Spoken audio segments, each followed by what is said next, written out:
अभी बात किसे पेश करूं, मैं ये सोच कर लग जा गले, नैनों में बदरा आए, बैया ना धरो। हर तरफ अब यही अफसाने हैं रुके रुके से कदम, कि जहाँ मिल गया।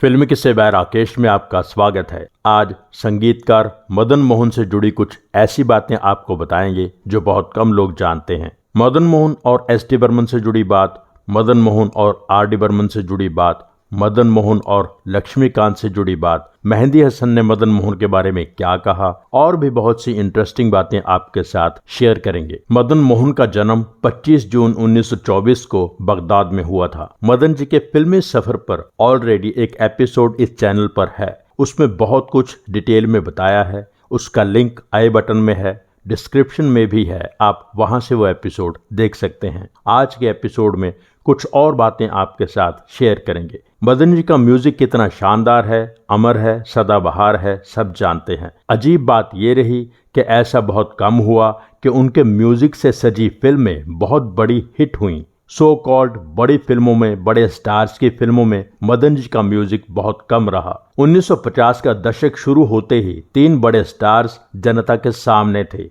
दिलीप कुमार, राज कपूर, देव आनंद। सबकी अपनी पसंद के संगीतकारों के साथ ट्यूनिंग थी। ज्यादातर उनकी फिल्मों में उनके पसंद के संगीतकार का ही म्यूजिक होता था।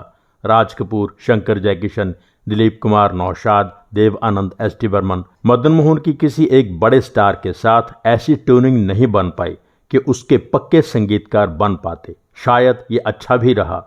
उनके म्यूजिक की अपनी पहचान हमेशा कायम रही। उनके म्यूजिक में उनकी झलक ही नजर आई, किसी फिल्म स्टार की नहीं। शायद बहुत कम लोग जानते हैं कि राज कपूर स्टारर फिल्मों में मदन मोहन ने भी संगीत दिया है। पहली बार ऐसा हुआ था 1952 की फिल्म आशियाना में।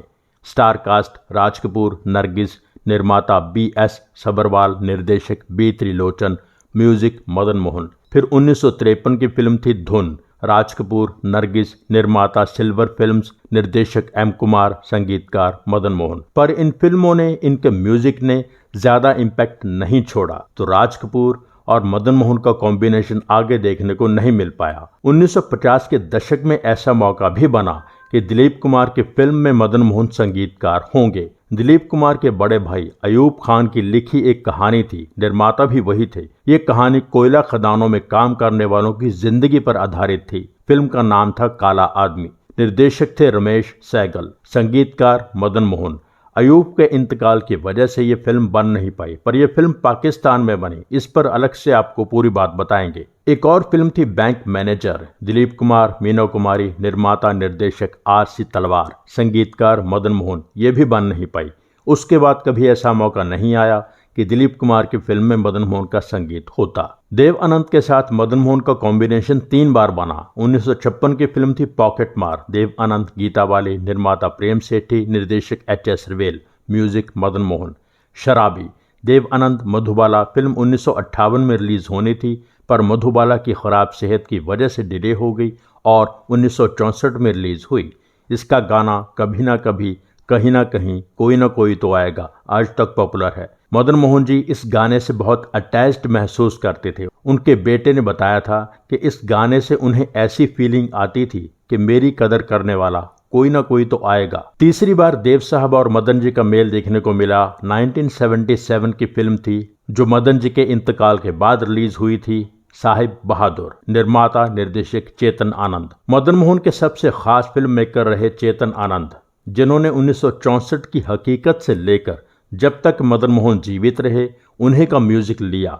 सिर्फ आखिरी खत में खयाम का म्यूजिक लिया था, वो भी मदन जी के कहने पर। खयाम साहब के पास उन दिनों काम की शायद कमी थी। मदन जी उनके बहुत अच्छे दोस्त थे। मदन जी ने ही चेतन आनंद को कहा था कि वो फिल्म खयाम को दे दो। चेतन आनंद और मदन मोहन की जोड़ी की फिल्में रहीं हकीकत 1964, हीर रांझा 1970, हंसते जख्म 1973, हिंदुस्तान की कसम 1973। और इन फिल्मों के गाने कैसे हैं आप सब जानते हैं। मदन मोहन सी रामचंद्र के असिस्टेंट भी रहे, एस डी बर्मन के असिस्टेंट भी रहे। एस डी बर्मन को मदन मोहन अपना गुरु मानते थे, उनकी बहुत रिस्पेक्ट करते थे। मदन जी के बेटे संजीव कोहली ने एक रेडियो प्रोग्राम में बताया था कि जब हीर रांझा का म्यूजिक रिलीज हुआ, यानी एलपी रिकॉर्ड आया था, फिल्म अभी रिलीज नहीं हुई थी, एक बार सुबह सुबह घर की बेल बजी। पिताजी यानी मदन जी सो रहे थे, मैं स्कूल जाने की तैयारी कर रहा था। मैंने दरवाजा खोला, सामने बरमंदा खड़े थे। बरमंदा ने कहा, मदन किधर है? मैंने मदन जी को जगाया, बताया कि बरमंदा आए हैं। मदन जी अपनी लुंगी पहने ही दरवाजे पर पहुंचे। बरमंदा से अंदर आने को कहने लगे। बरमंदा अंदर नहीं आए। बरमंदा ने कहा, मैं ये बोलने को आया, हीर रांझा कमाल म्यूजिक है। इतना कहकर बरमंदा अपनी कार में बैठे और चले गए। इतना कहने के लिए ही बरमंदा खार से पैडर रोड तक कार ड्राइव करके आए थे। ये बरमंदा का अंदाज था। 1956 में मदन जी के बड़े बेटे संजीव कोहली का जन्म हुआ था, इसलिए मदन जी संजीव को लकी मानते थे, क्योंकि उसी साल मदन मोहन के म्यूजिक से सजी पहली हिट फिल्म आई थी भाई भाई। अशोक कुमार, किशोर कुमार, निरूपा रॉय, निम्मी, श्यामा। एवीएम प्रोडक्शंस की फिल्म के डायरेक्टर थे एम.वी. रमन। इसके कुछ फेमस गाने आज भी लोगों को याद हैं। ऐ दिल मुझे बता दे तू किस पे आ गया है, गीता दत्त ने गाया। कदर जाने ना, मोरा बालम बेदर्दी, लता मंगेशकर ने गाया। मेरा नाम अब्दुल रहमान, पिश्ता वाला, मैं हूं पठान, किशोर कुमार और लता मंगेशकर ने गाया। मदन जी के बेटे संजीव कोहली और समीर कोहली ने एक प्रोग्राम में मदन जी के बारे में बहुत सी इंटरेस्टिंग बातें शेयर की। इसके अलावा कई जगह पर संजीव कोहली की शेयर की बातें मौजूद हैं। कुछ बातें आपके साथ शेयर करते हैं। 1970 का दशक शुरू होते ही फिल्म म्यूजिक पर लक्ष्मीकांत प्यारेलाल और आर.डी. बर्मन छा गए थे। तीसरे पॉपुलर संगीतकार थे कल्याण जी आनंद जी। रिकॉर्डिंग स्टूडियोज ज्यादा नहीं थे, सारे स्टूडियोज इन तीनों की रिकॉर्डिंग के लिए बुक रहते थे। मदन जी को रिकॉर्डिंग स्टूडियो बुक करने में इंतजार करना पड़ता था। ये भी एक कारण था कि कई निर्माता सोचते थे कि इतना इंतजार करने से अच्छा है संगीतकार ही उन्हें लिया जाए जिनके पास ऑलरेडी स्टूडियोज बुक रहते हैं। एक बार मदन जी को किशोर कुमार से फिल्म परवाना का गाना रिकॉर्ड करवाना था, पर किशोर बहुत बिजी थे।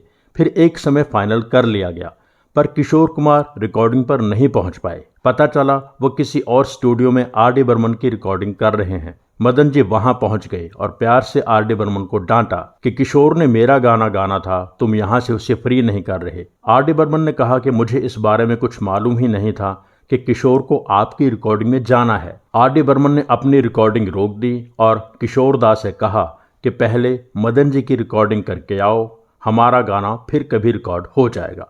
उस दौर में ऐसा प्यार, ऐसा सम्मान था एक संगीतकार का दूसरे संगीतकार के लिए। जब मदन जी ने हंसते जख्म का गाना रिकॉर्ड किया, तुम जो मिल गए हो, ये बात बड़ी फेमस हो गई कि मदन जी ने वेस्टर्न स्टाइल का गाना बनाया है। आर.डी. बर्मन मदन जी के म्यूजिक रूम में पहुंच गए, मदन जी को रिक्वेस्ट की कि मुझे यह गाना सुनाइए। मदन जी ने आर.डी. बर्मन को वहीं बिठाकर पूरा गाना टेप पर सुनाया था। यह बात आर.डी. बर्मन ने खुद मदन जी के बेटे को बताई थी। संजीव जी ने बताया था कि एक बार मैं अपने पिता मदन जी के साथ लंच करने गया था। दूर एक टेबल पर संगीतकार लक्ष्मीकांत कुछ लोगों के साथ बैठे खाना खा रहे थे। उन दिनों गाना चल रहा था, ये दिल तुम बिन कहीं लगता नहीं, फिल्म इज्जत, संगीतकार लक्ष्मी प्यारे। मदन जी ने एक वेटर को एक कागज और पेन देकर लक्ष्मी जी के टेबल के पास भेजा और कहा उनका ऑटोग्राफ लेकर आओ। वेटर जब लक्ष्मीकांत जी के पास गया तो लक्ष्मी जी से कहा कि वो साहब आपका ऑटोग्राफ मांग रहे हैं। लक्ष्मी जी ने दूर से देखा कि मदन जी हैं तो वो भागकर मदन जी के पास आ गए। मदन जी ने उनसे कहा, तुमने कमाल का गाना बनाया है, काश मैं लोगों से कह सकता कि ये गाना मेरा है। मेहंदी हसन के बारे में कौन नहीं जानता। एक बार उन्होंने एक गाना सुना जो उन्हें लगा कि ऐसा गाना तो सिर्फ मदन मोहन ही बना सकते हैं, पर तब मदन मोहन जी का इंतकाल हुए समय निकल चुका था। उन्होंने पाकिस्तान में HMV से कहा कि भारत में HMV से पता करो ये गाना किसने बनाया है। पता चला वो गाना मदन मोहन ने ही बनाया था, पर उनके फौत होने से पहले रिकॉर्ड हो चुका था।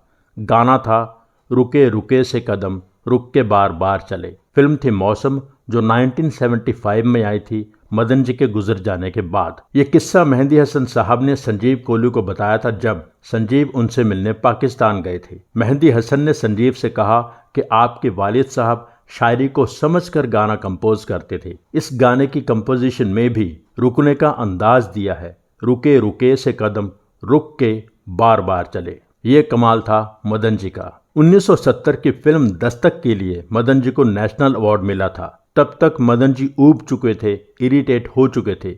20 सालों से वो फिल्मों में संगीत दे रहे थे, पर उन्हें वो पहचान नहीं मिली थी जिसके वो हकदार थे। संजीव कुमार को फिल्म दस्तक के लिए बेस्ट एक्टर नेशनल अवार्ड मिला था। संजीव कुमार के कहने पर ही मदन जी वो अवार्ड लेने के लिए दिल्ली जाने के लिए तैयार हुए थे। मदन जी के बड़े बेटे संजीव कोहली यशराज में काम करते थे जब यश चोपड़ा वीर ज़ारा बना रहे थे। उन्हें पुराने अंदाज का ठहराव वाला म्यूजिक चाहिए था। संजीव जी ने कहा, बचपन में मैंने अपने पिता मदन जी की कुछ अनयूज्ड रिकॉर्डिंग्स घर में सुनी थी। यश जी एक्साइटेड हो गए, पर उन टेप्स की हालत बहुत ख़राब हो चुकी थी।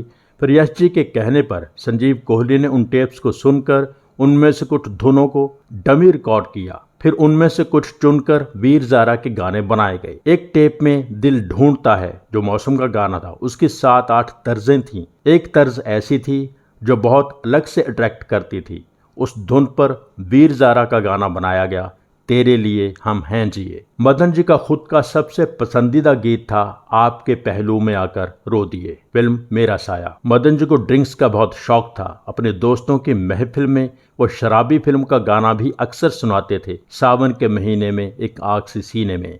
जब मदन जी का इंतकाल हुआ, लता जी लंदन में थीं।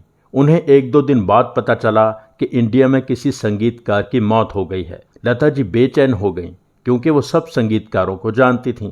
लता जी ने ट्रंक कॉल करके पता किया तो इंडिया से पता चला कि मदन जी गुजर गए। जिस दिन मदन जी गुजरे उस दिन रफ़ी साहब मिडिल ईस्ट से कोई शो करके बम्बई पहुंचे थे। एयरपोर्ट पर उन्हें पता चला कि मदन जी नहीं रहे। वो घर जाने से पहले सीधा शमशान गए और वहां संजीव जी अग्नि देने के लिए तैयार थे। उन्हें रोका गया कि रफ़ी साहब आए हैं। रफ़ी साहब फूट फूट कर रो रहे थे। मदन जी के बेटे संजीव कोहली ने एक जगह लिखा है कि लता जी ने कहा था, कुछ लोग ऐसे होते हैं जिनकी कुंडली उनके गुजर जाने के बाद खुलती है। शायद मदन जी भी उनमें से एक थे। अपने जीते जी जिस पॉपुलैरिटी, जिस म्यूजिकल सम्मान की उन्हें ख्वाहिश थी वो उन्हें नहीं मिला, पर उनके गुजर जाने के बाद आज तक और इससे आगे भी जो इज्जत मदन जी को मिली है और उनके म्यूजिक को मिली है वो शायद उन्होंने भी नहीं सोची थी। मदन जी के बारे में ये स्पेशल एपिसोड यहीं पूरा होता है। जब तक दुनिया में संगीत है, मदन जी का संगीत ताज़ा रहेगा।